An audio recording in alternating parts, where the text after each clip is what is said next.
नमस्कार, good morning, जोहार। मैं चुनचुन कुमार, आप देख रहे हैं झारखंडी हिंदी न्यूज। तो चलिए जानते हैं आज की पहली और बड़ी खबर। खतियानी जोहार यात्रा 8 से पहले चरण में 3 प्रमंडलों के 2-2 जिलों को कवर करेंगे सीएम हेमंत सोरेन। हेमंत सोरेन की सरकार आगामी 8 दिसंबर से खतियानी जोहार यात्रा की शुरुआत करने जा रही है। यात्रा के पहले चरण में मुख्यमंत्री हेमंत सोरेन 3 प्रमंडलों के 2-2 जिलों का यात्रा करेंगे। चर्चा है खतियान जोहार यात्रा के माध्यम से हेमंत सोरेन जनता के बीच जाकर कल्याणकारी योजनाओं की जानकारी तो लेंगे ही, साथ ही सरकार के 3 साल की उपलब्धियों को बताने का काम करेंगे। यात्रा के दौरान सीएम प्रमंडल और जिले के उच्च स्तरीय अधिकारी, जनप्रतिनिधियों के साथ रिव्यू मीटिंग करेंगे। इस मीटिंग का उद्देश्य योजनाओं के धरातल पर उतारने की सफलता की जानकारी देने के साथ और क्षेत्रों में लॉ एंड ऑर्डर व्यवस्था की स्थिति की भी जानकारी लेना है।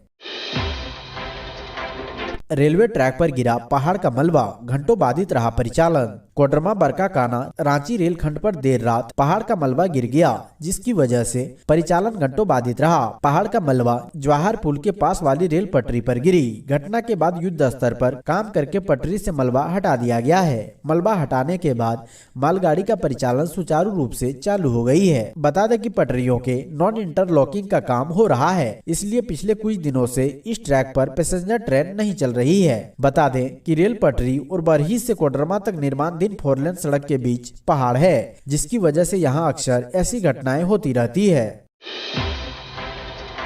जेल में जैमर 2G, कैदियों के पास मोबाइल 4G, तो कैसे लगेगा कॉल पर लगाम। 4G के दौर में झारखंड की जेलों की सुरक्षा व्यवस्था 2G जैमर के भरोसे है। जेल परिसर में मोबाइल नेटवर्क को बंद करने के लिए 4G का जैमर लगाने की प्रक्रिया कई साल से चल रही है, लेकिन अब तक 4G जैमर नहीं लग पाया है। इसे लेकर बीते 23 सितम्बर को मुख्यमंत्री ने कहा था कि जेलों में बंद कई अपराधी मोबाइल या अन्य माध्यमों से आपराधिक घटनाओं को अंजाम दे रहे हैं। इसकी शिकायत भी लगातार मिल रही है। इस पर हर हाल में रोक लगानी चाहिए। उन्होंने पुलिस पदाधिकारियों को स्पष्ट निर्देश दिया है कि राज्य के सभी जेलों में 1 माह के अंदर जैमर लगाने की प्रक्रिया पूरी कर ली जाए। झारखंड के बड़े व कुख्यात अपराधी जेल के अंदर रहते हुए भी सक्रिय हैं। जेल से ही व्हाट्सएप और बाहर रह रहे अपने गुर्गों के सहयोग से गिरोह चलाते हैं। इतना ही नहीं, आए दिन अपराधी घटनाओं को भी अंजाम दिलाते हैं।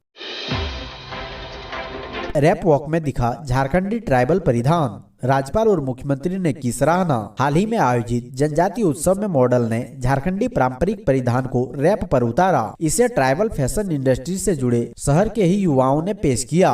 फैशन शो की सराहना राज्यपाल व मुख्यमंत्री ने भी की। उत्सव में राज्य के करीब हर जनजाति परिधान को प्रदर्शित किया गया। इसके पीछे वर्षों की कड़ी मेहनत है, जिससे अब देश विदेश के बड़े फैशन शो के रैप पर जगह मिल रही है। मुंडा, खड़िया, उरांव और हो जैसे तमाम समुदाय से जुड़े परिधान अब केवल पारंपरिक लाल पाड़ साड़ी, पंची, धोती, गमछा, टोपी तक सीमित नहीं रह गए हैं। फैशन डिजाइनर इसे अब मेंस वियर में कुर्ता, बंडी, जैकेट, ओवरकोट, स्कर्ट, टॉप और पगड़ी के रूप में पेश कर रहे हैं। इसके अलावा पारंपरिक परिधान में नयापन लाने के लिए पारंपरिक जेवर में भी आधुनिक कारीगरी की जा रही है।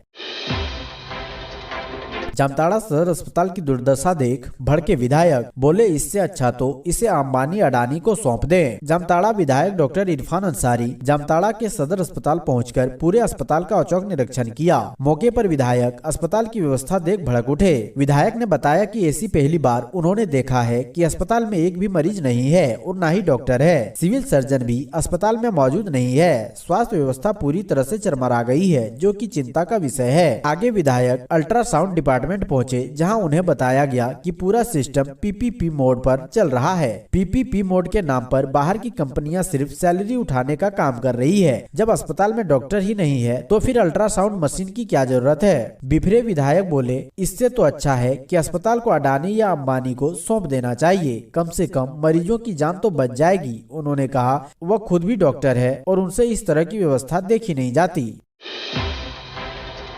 शादी में मेहमान बनकर घुसी महिला चोर, 10 मिनट के भीतर ले उड़ी 20 लाख रुपए के जेवर, ऐसे दिया कांड को अंजाम। झारखंड की राजधानी रांची के मोरहाबादी में एक शादी के दौरान दुल्हन पक्ष के उस समय होश उड़ गए जब उन्हें पता चला कि उनकी बेटी के 20 लाख रुपए के गहने और नकदी चोरी हो गई। महिला चोर की काली करतूत सीसीटीवी कैमरा में कैद हो गई है। पुलिस ने सीसीटीवी कैमरे के फुटेज से महिला चोर की पहचान कर कार्रवाई शुरू कर दी है। हालांकि आरोपी महिला की अभी भी गिरफ्तारी नहीं हो सकी है। पुलिस जगह जगह छापेमारी जारी कर रही है, महिला की तलाशी में लग गई है। फुटेज में दिख रहा है कि एक लाल रंग की सूट पहनी महिला पहले मेहमानों के साथ आराम से खाती पीती है, फिर थोड़ी देर घूमती है। इसके बाद जैसे ही दुल्हन को स्टेज पर शादी के कार्यक्रम में लाया जाता है तो शातिर महिला दुल्हन के कमरे में चली जाती है। वहाँ 20 लाख रुपए के जेवर पड़े हुए थे। कमरे में किसी का न होने के कारण महिला ने फायदा उठाया और जेवर वाला बैग अपने दुपट्टे में छिपाकर आराम से चलती हुई बाहर आ गई। सीएम हेमंत सोरेन ने कहा, राज्य प्रशासनिक सेवा के अधिकारी सरकार के महत्वपूर्ण सहयोगी। मुख्यमंत्री हेमंत सोरेन ने झारखंड प्रशासनिक सेवा अधिकारियों को सरकार का महत्वपूर्ण सहयोगी बताया है। उन्होंने कहा कि कई राज्यों में राज्य प्रशासनिक सेवा कैडर काफी मजबूत है। कुछ राज्यों के भ्रमण के दौरान उन्होंने देखा कि वहां पर राज्य प्रशासनिक सेवा के अधिकारियों को कैडर इतना अधिक मजबूत है कि अगर वहां आईएएस और आईपीएस अधिकारी ना भी हो तो राज्य को चलाने में कोई परेशानी नहीं आएगी। मुख्यमंत्री झारखंड प्रशासनिक सेवा की वार्षिक आम सभा को बतौर मुख्य अतिथि बोल रहे थे।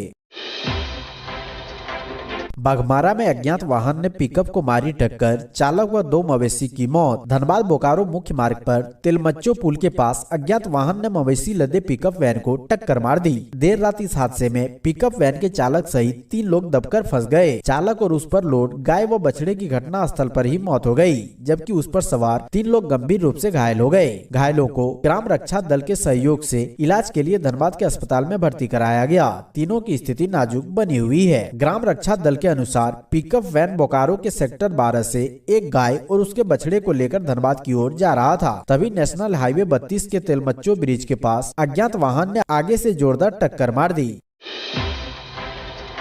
सरकार बांट रही बेबी किट, सरकारी अस्पतालों में जन्मे बच्चों के लिए सहियाओं से निःशुल्क मिलेगी यह किट। राज्य सरकार की महत्वपूर्ण योजनाओं मुख्यमंत्री बेबी किट का लाभ अब धनबाद में भी लोगों को मिलना शुरू हो चुका है। हालांकि समस्या यह है कि सरकार ने लाभुकों की संख्या से बेहद कम बेबी किट उपलब्ध कराई है। किट की उपलब्धता कम होने के कारण सहियाओं और स्वास्थ्य कर्मियों को परेशानी झेलनी पड़ रही है। हर सुबह स्वास्थ्य कर्मी और सहिया बेबी किट लेने के लिए सिविल सर्जन कार्यालय पहुँच रहे हैं। दरअसल सरकारी अस्पतालों में जन्म के बाद नवजात बच्चों को राज्य सरकार की ओर से यह किट दी जा रही है। लगभग 1500 रुपए की इस किट में नवजात की जरूरत के सभी सामान उपलब्ध कराए गए हैं। स्वास्थ्य विभाग के आंकड़े के अनुसार धनबाद में प्रति वर्ष 72,000 नवजात बच्चों का जन्म हो रहा है, लेकिन पहले फेज में सरकार की ओर से मात्र 11,490 बेबी किट धनबाद को दी गई है। कम किट मिलने के कारण इसके वितरण में परेशानी हो रही है।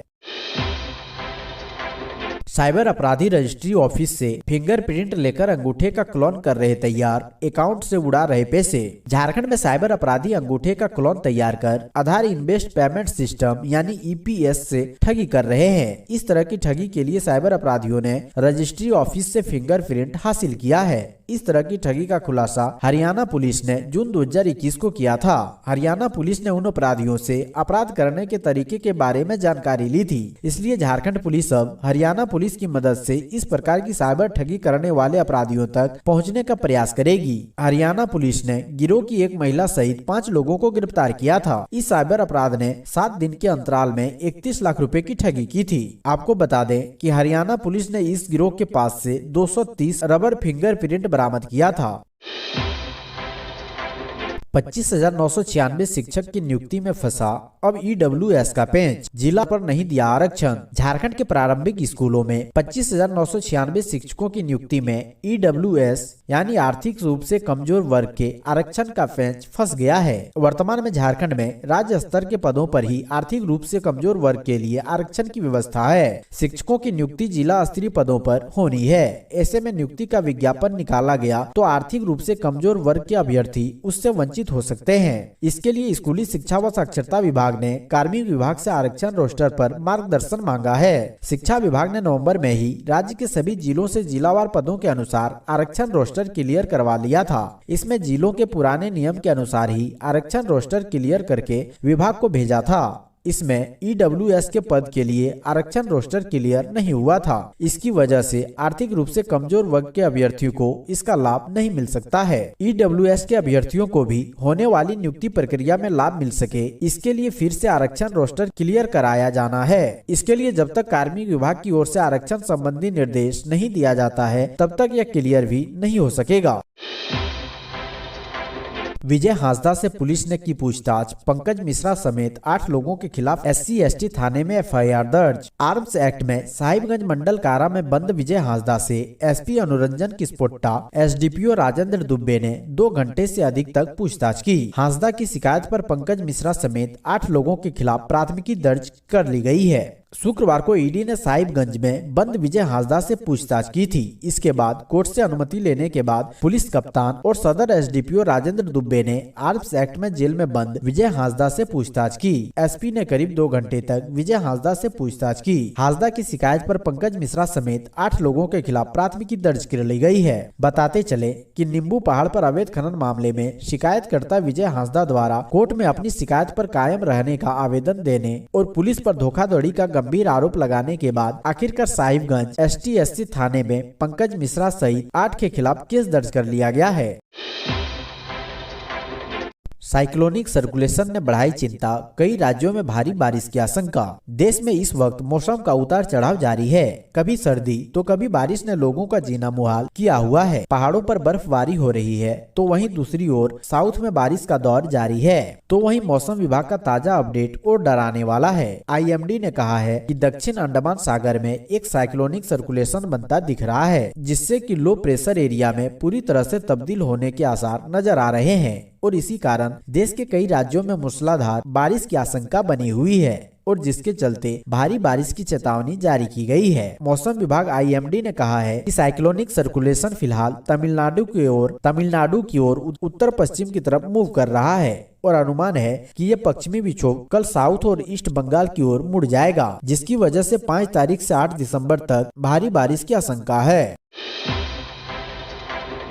कर्ज के विवाद में पति ने की थी पत्नी की हत्या। देसी पिस्टल, 3 कारतूस और 1 खोखा बरामद। लोहरदगा जिले के सेना थाना क्षेत्र के चंदकोपा गांव में महिला की हत्या घटना का पुलिस ने खुलासा कर दिया है। हत्या की इस घटना को महिला के पति ने ही अंजाम दिया था। पुलिस ने हत्या आरोपित को गिरफ्तार कर लिया है। उसकी निशानदेही पर 1 देसी पिस्टल, 3 गोली, 1 खोखा और 1 रिवॉल्वर कवर बरामद किया गया है। पुलिस से मिली जानकारी के अनुसार पत्नी उज्ज्वला देवी की हत्या करने के आरोपी लोहरदगा जिले के बगडू थाना क्षेत्र के मेरले गांव निवासी लक्ष्मी साहू के पुत्र प्रमोद प्रसाद साहू उर्फ बबलू को पुलिस ने गिरफ्तार कर लिया है। प्रमोद ने पूछताछ में पुलिस के समक्ष हत्या की इस घटना को अंजाम देने की बात स्वीकार की है। पूछताछ में प्रमोद प्रसाद साहू ने पुलिस को बताया कि उसने बाजार से काफी कर्ज ले रखा था, जिसे लेकर वो काफी तनाव में था। इसे लेकर पत्नी के साथ काफी विवाद हो रहा था। इसी विवाद के चलते गुस्से में आकर उसने गोली मारकर पत्नी उज्ज्वला की हत्या कर दी।